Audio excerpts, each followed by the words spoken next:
In continuation of Prophets and Kings, angels of God will walk on either side of them, even in this world, and they will stand at last among the angels that surround the throne of God. Zechariah's vision of Joshua and the angel applies with peculiar force to the experience of God's people in the closing scenes of the great day of atonement. The remnant church will then be brought into great trial and distress. Those who keep the commandments of God and the faith of Jesus will feel the ire of the dragon and his hosts. Satan numbers the world as his subjects. He has gained control even by many professing Christians.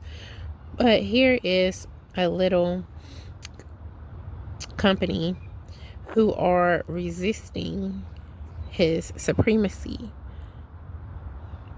If he could blot them from the earth, his triumph would be complete.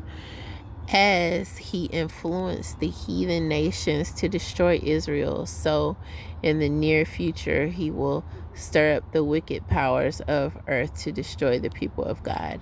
Men will be required to render obedience to human edicts in violation of the divine law.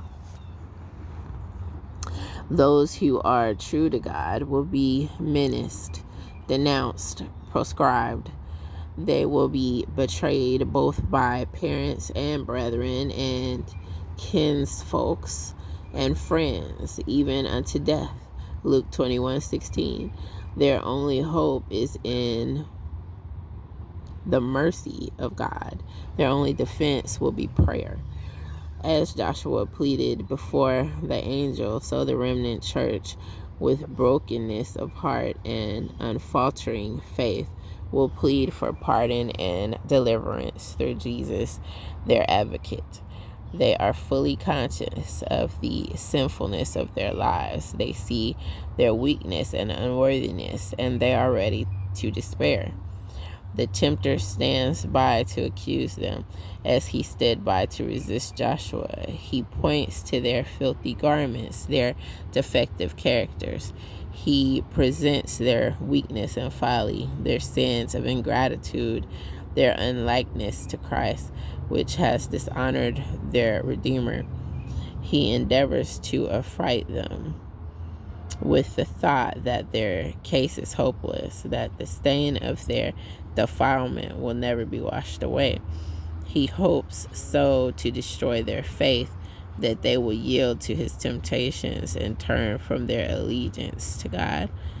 Satan has an accurate knowledge of the sins that he has tempted God's people to commit, and he urges his accusations against them, declaring that by their sins they have forfeited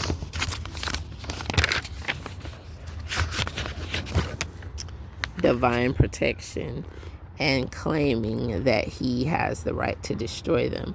He pronounces them just as deserving as himself of exclusion from the favor of God. Are these, he says, the people who are to take my place in heaven and the place of the angels who united with me? They profess to obey the law of God, but have they kept its precepts? Have they not been lovers of self more than lovers of God? Have they not placed their own interests above his service?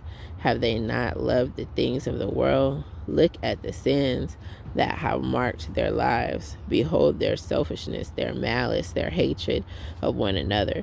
Will God banish me and my angels from his presence and yet reward those who have been guilty of the same sins?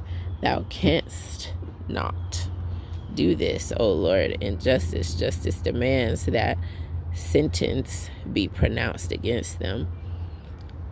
Sentences pronounced against them, huh? But while the followers of Christ have sinned, they have not given themselves up to be controlled by the satanic agencies. They have repented of their sins and have sought the Lord in humility and contrition and the divine advocate pleads in their behalf. He who has been most abused by their ingratitude, who knows their sin and also their penitence, declares, "The Lord rebuke thee, O Satan. I gave my life for these souls. They are graven upon the palms of my hands. They may have imperfections of character. They may have failed in their endeavors, but they have repented, and I have forgiven and accepted them. The assaults of Satan are strong. His delusions are subtle, but the Lord's eye is upon his people. Their affliction is great. The flames of the furnace seem about to consume them, but Jesus will bring them forth as gold tried in the fire. Their earthiness, their earthliness will be removed, that through them the image of Christ may be perfectly revealed. At times, the Lord may seem to have forgotten the perils of his church and the injury done her by her enemies. But God has not forgotten. Nothing in this world is so dear to the heart of God as his church. It is not his will that worldly policies shall corrupt her record. He does not leave his people to be overcome by Satan's temptations. He will punish those who misrepresent him, but he will be gracious to all who sincerely repent, to those who call upon him for strength, for the development of Christian character. He will give all needed help.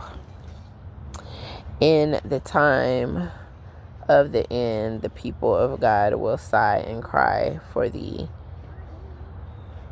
abominations done in the land. With tears, they will warn the wicked of their danger in trampling upon the divine law, and with unutterable sorrow they will humble themselves before the Lord in penitence. The wicked will mock their sorrow and ridicule their solemn appeals, but the anguish and humiliation of God's people is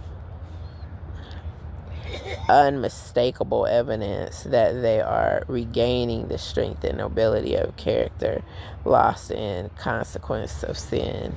It is because they are drawing nearer to Christ, because their eyes are fixed on the perfect purity, that they discern so clearly the exceeding sinfulness of sin. Meekness and lowliness are the conditions of success and victory. A crown of glory awaits those who bow at the foot of the cross.